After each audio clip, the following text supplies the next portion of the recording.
নমস্কাৰ এই মুহূৰ্তত জনাইছো অসমৰ প্ৰত্যেকগৰাকী জনসাধাৰণৰ বাবে কেইবাটাও গুৰুত্বপূৰ্ণ খবৰ। আজি হৈছে 12 মে। আমাৰ প্ৰথম নম্বৰ খবৰটো হৈছে এটা ডাঙৰ খবৰ। শিৱসাগৰত দলিচাত হল এবাৰ ৰাইজৰ দল। 26ত জাজি নৈ পাৰ কৰি খেদি দিব এবাৰ অখিল গগৈক। শিৱসাগৰত দলিচাত হল ৰাইজৰ দল। শিৱসাগৰ সমষ্টিৰ অন্তৰ্গত নাজিৰা ডেমু শিৱসাগৰত বিজেপিৰ এবাৰ বৃহৎ জয়। আৰু 2026 চনৰ নিৰ্বাচনৰ পূৰ্বে জাজি নদী পাৰ কৰি খেদি দিব অখিল গগৈক। বিধায়ক অখিল গগৈক লৈ তীব্ৰ সমালোচনা জিলা বিজেপিৰ সভাপতি বিতুপন ৰাংদিয়াৰ। বিৰোধীৰ ঐক্যৰ বেটি দলিচাত হোৱাৰ দিহে এবাৰ দাবমান। শিৱসাগৰত দলিচাত হৈছে এবাৰ ৰাইজৰ দল। শিৱসাগৰ সমষ্টিৰ অন্তৰ্গত নাজিৰা ডেমু শিৱসাগৰত বিজেপিৰ বৃহৎ জয়। আৰু 2026 চনৰ নিৰ্বাচনৰ পূৰ্বে জাজি নদী পাৰ কৰি অখিল গগৈক খেদা হ'ব বুলি মন্তব্য। আৰু বিধায়ক অখিল গগৈক তীব্ৰ সমালোচনা কৰিছে জিলা বিজেপি সভাপতি বিতুপন ৰাংদিয়াৰ। এই মুহূৰ্তত জনাইছো আমাৰ দ্বিতীয় নম্বৰ খবৰটোলৈ। আমাৰ দ্বিতীয় নম্বৰ খবৰতে আছে ডাঙৰ খবৰ। মাত্ৰ এটা ভোটৰ বাবে কপাল ফুলিল কংগ্ৰেছৰ প্ৰাৰ্থী খুৰছিদ আলমৰ।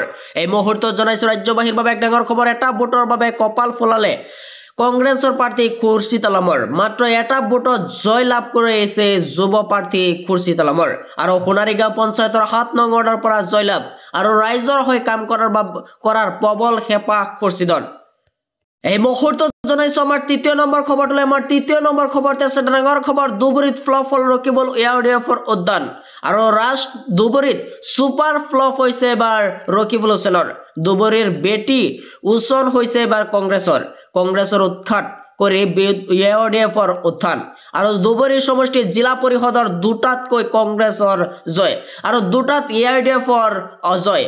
আৰু গৌৰীপুৰ জিলা পৰিষদৰ দুটাত কংগ্ৰেছৰ অগ্ৰগতি আৰু এটাত এয়াৰডিএফৰ জয় আৰু এটাত ৰাইজৰ দলৰ জয়। গোলকগঞ্জত এটাত বিনা প্ৰতিদ্বন্দ্বিতাৰে জয় বিজেপিৰ প্ৰাৰ্থী আৰু বিজেপিৰ এটাত জয় আৰু দুটাত কংগ্ৰেছৰ অগ্ৰগতি। আৰু বিলাহীপাৰাৰ 4টা জিলা পৰিষদতে বিজেপি জয় কৰিছে।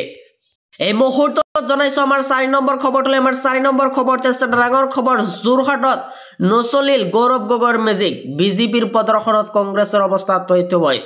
আৰু যোৰহাটত নচলিল এবাৰ গৌৰৱ গগৈৰ মেজিক।